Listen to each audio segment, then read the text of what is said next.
Hello and welcome to the Gaggle, where we challenge and, if necessary, destroy media narratives. I'm George Szamuely, and I just want to record a short podcast on John Bolton. Now, of course, John Bolton is someone that we've talked about a great deal on the Gaggle, and always unfavorably.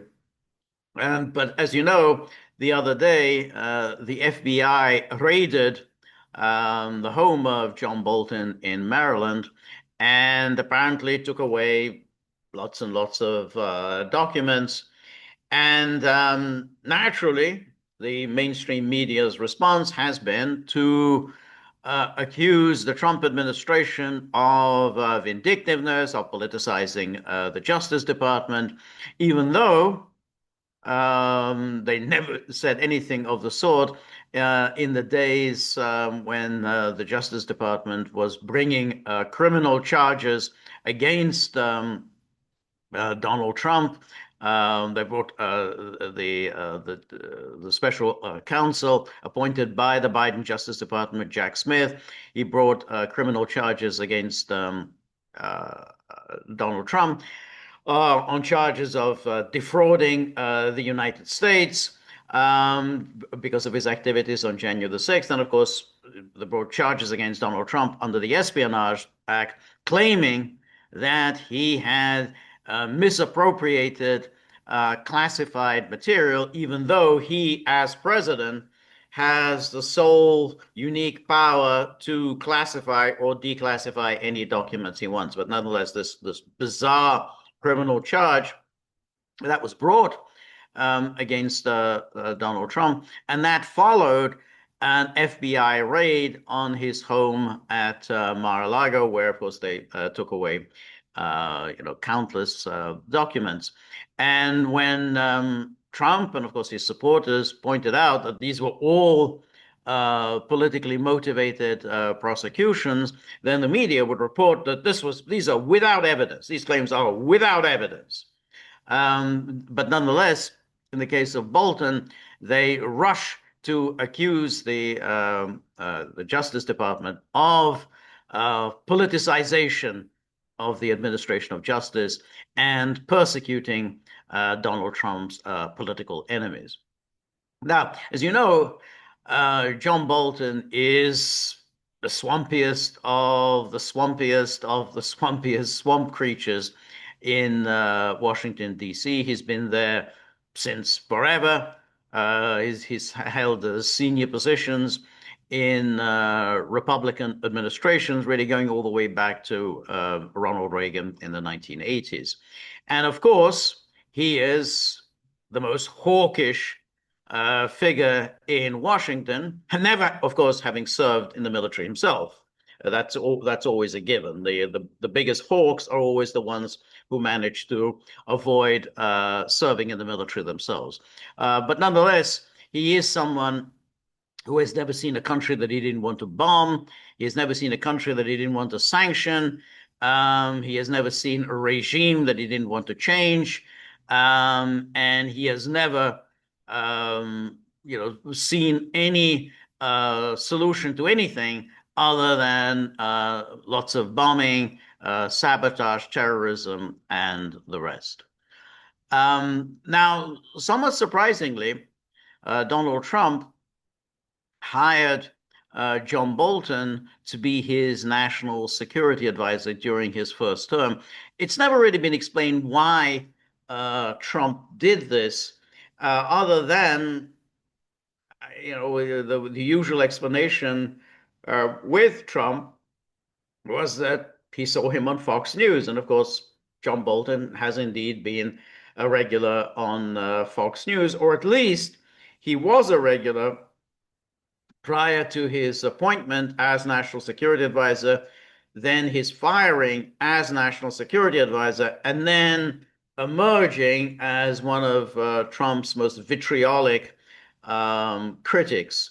And then, of course, John Bolton became a celebrity and feted, and became a regular talking head on CNN. In fact, he is a ubiquitous presence on CNN. So he's the go-to person whenever there's anything to be said about Trump and foreign policy, Trump and national security.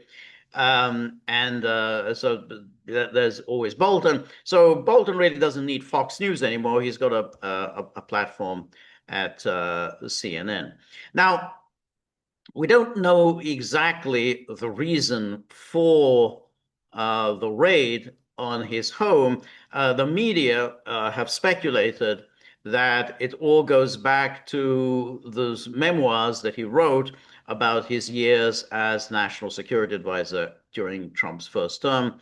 And because even then, the Trump administration had claimed and has gone to court arguing that Bolton had misappropriated classified material and that he had published his book before any proper vetting had been done. And that's what the media are saying, but there may be more to this story than the initial report suggests. So let's just take a look, first of all, at how the media have reported this the story. So here is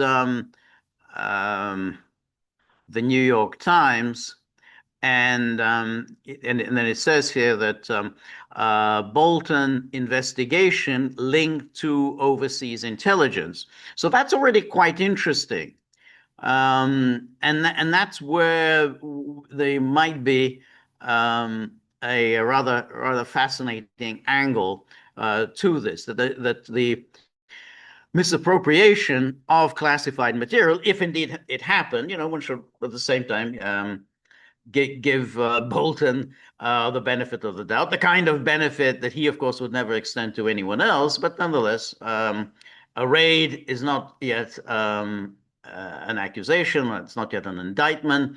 It's not yet a trial, and it's not yet a verdict. So we don't yet know. But nonetheless, it is interesting that intelligence collected overseas played a role in this. And and it says here that the nature of the intelligence collected overseas is not known. The FBI obtained the search warrant after presenting evidence to a federal judge. And then the information that provided the basis for the warrant to search John Bolton's home on Friday was based on intelligence collected overseas by the CIA.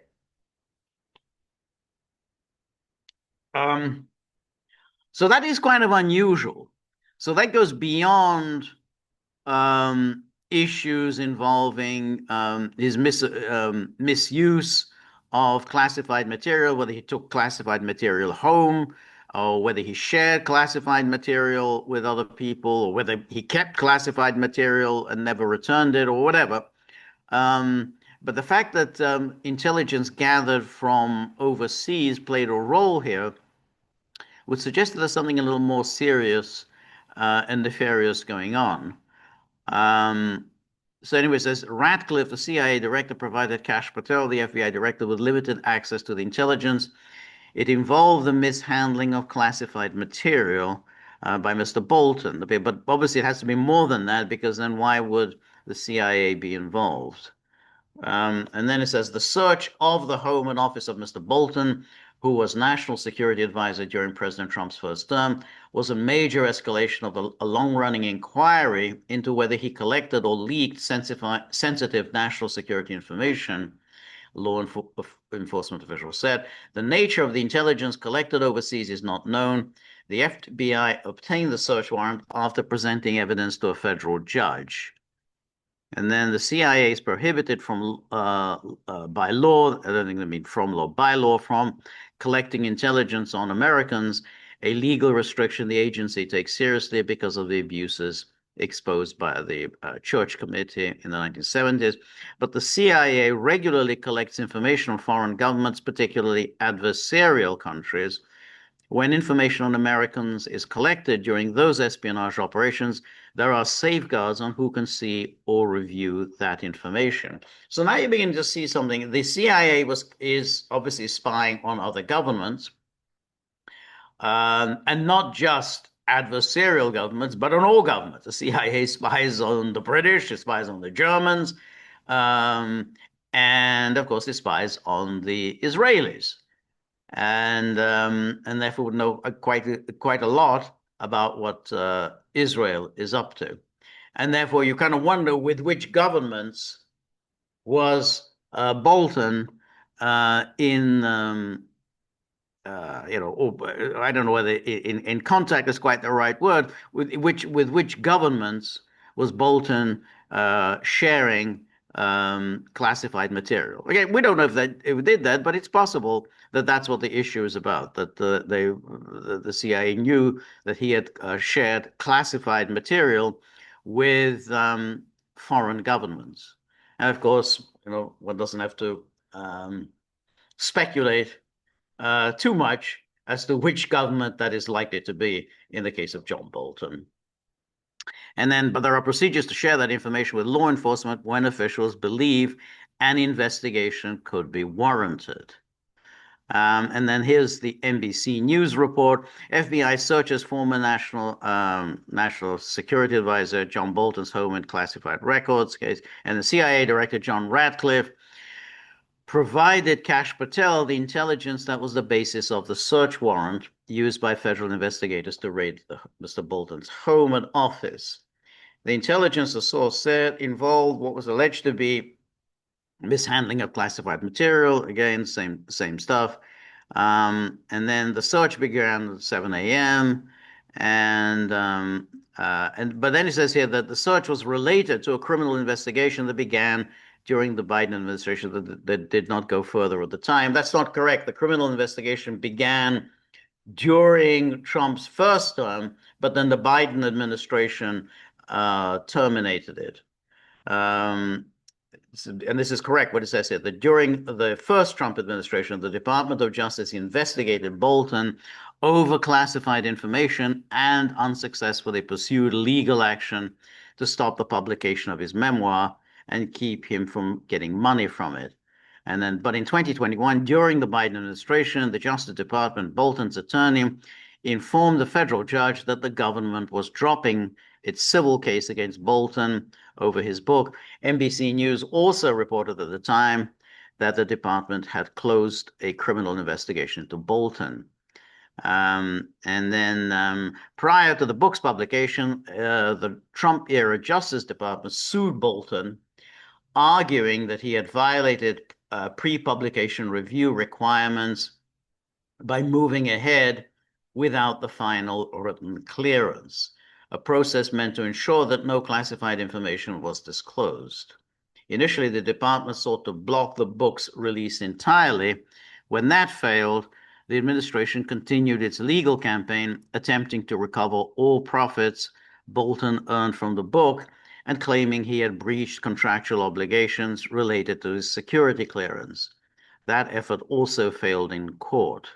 So basically, they're saying that he went ahead, published the book without really allowing the government to vet the book and make sure that he's not revealing classified information. And there's also evidence that he shared material of his book with others, all before any of it had been vetted.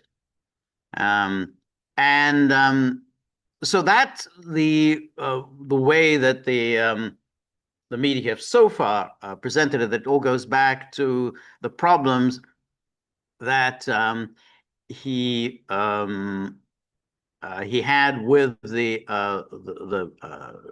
first Trump administration and the whole vetting procedure. But some commentators have pointed out that there may indeed be more serious issues involved, and the involvement of the CIA would tend to suggest that there may well be more serious issues involved. So here, for instance, is Jesse Waters of Fox News, not necessarily the most reliable person, but nonetheless interesting what he has to say here. So let's take a look.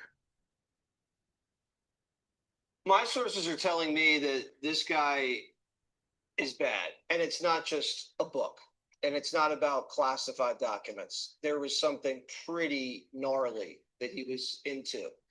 And so when you see the warrant and when you see the evidence, you're going to understand why this guy's house was raided.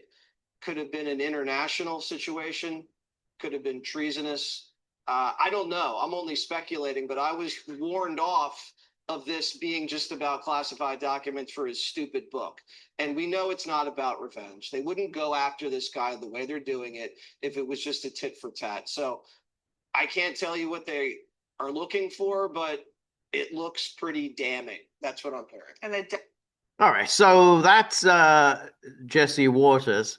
And one has to think that it's probably goes beyond the classified material, largely because that really is now some years ago, and I think that the statute of limitation would have would have run out on that. So for them to launch this whole thing now, so many years later, would indicate that there maybe will be something else involved.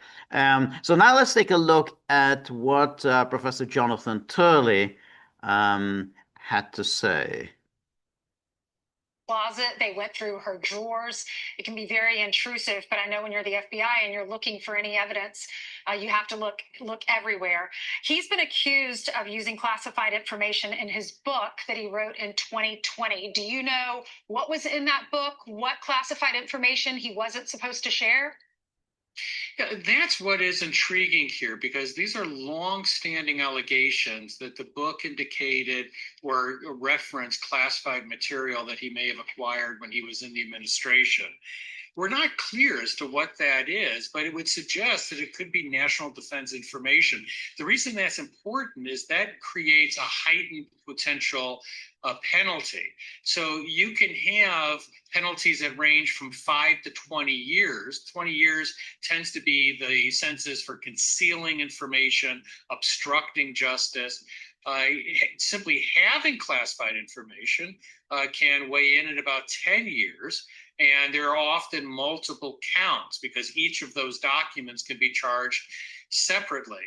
So there is a strange history here. So you had these allegations coming out as early as the first Trump administration. Then there was an allegation that the Biden administration essentially scuttled a further look at this case. And now we have this new development. But we really don't know if there's something that has occurred most recently, whether they uncovered something that they believe is sort of evergreen, that this is still a viable criminal case. So something tells me that the political world is probably going to be weighing in on this within a few minutes. But does it, going back to what you just said a minute ago, does it give some sort of further credence to the Trump administration that they had a lot of questions back before the book came out? The Trump administration, the first Trump administration, had serious concerns about much of what went into that book. And I think that their concerns were raised after he submitted the book, The Room Where It Happened, to the government to take a look at some of, to give clearance to some of the passages in there. Does it give the Trump administration, the current one, any sort of credence or credibility that they laid the marker down previously, that they had problems with some of these concerns well before, not that Bolton hadn't turned on the Trump administration earlier, but well before he turned into the critic that he is today? Yeah, these books are very messy in terms of federal law and regulations. You're supposed to get pre-approval if you are relying upon information you acquired, particularly that's classified. I don't know what occurred in any pre-review. I think they held up the release. They tried to. Yeah. And so there's obviously a record there of disagreement. What I'm intrigued about is why now? And, you know, the other side is going to say, look, this guy's persona non grata. There are a few people that Trump dislikes more than John Bolton. He really became a very fervent anti-Trump critic during the campaign. And so there's going to be close scrutiny as to whether there is an independent and legitimate basis to take this step. We're going to find out in the coming couple of weeks as to what led them to move on the House to acquire this evidence. But as you noted, this has been a long-standing bone of contention between Bolton and the administration. All right. So that's that's the issue. Now, one other wrinkle in all of this was a tweet sent out by FBI Deputy Director Dan Bongino, in which he said somewhat cryptically, public corruption will not be tolerated, which suggested that this isn't about classified information, or just not simply about misappropriating classified information, but public corruption. Now, what is public corruption? Well, it's turning public office into private gain. In other words, that he was using his access to the president, he was using his very senior government position in order to enrich himself. And knowing the sleazebag that John Bolton is, and how he's made a lot of, he's a very wealthy man, how he's made so much money over the years, that it certainly is, on the face of it, a quite credible allegation. But if there is something along those lines, that he was using that position, essentially his access to the president, in order to receive payments from other governments, or even others from wealthy individuals, then that is quite a serious matter. Now, as things stand, they've seized his computers, they've seized all his papers, documents, they seized his phones. So they're going to have a lot of material to work on. And it's at this stage, it's still highly speculative as to what it is. Is it that he was divulging classified information to foreign governments? Was he using his office for private gain? I guess we'll know I think reasonably shortly. However, one has to express some level of satisfaction, not to say glee, over these developments. I think we can all agree that John Bolton is truly one of the most obnoxious, malevolent, malign characters in Washington. His fingerprints are all over any number of wars and crises that the United States has been involved in. He has inflicted incomparable misery on millions upon millions of people. I mean, obviously, Iraq, Afghanistan, he was involved in all of that. It obviously involved in inflicting misery on Iran. It's involved, of course, with Ukraine. So this is not this person has had a constant record of malevolence, and one has to express some satisfaction that maybe he's going to get his comeuppance. So we will have to see. Well, obviously, we're going to follow it, but it's not often that we have rather cheering and heartening news to discuss. So with that, thank you very much. And remember, if you like the gaggle, please like, share, and subscribe. See you soon. Bye-bye.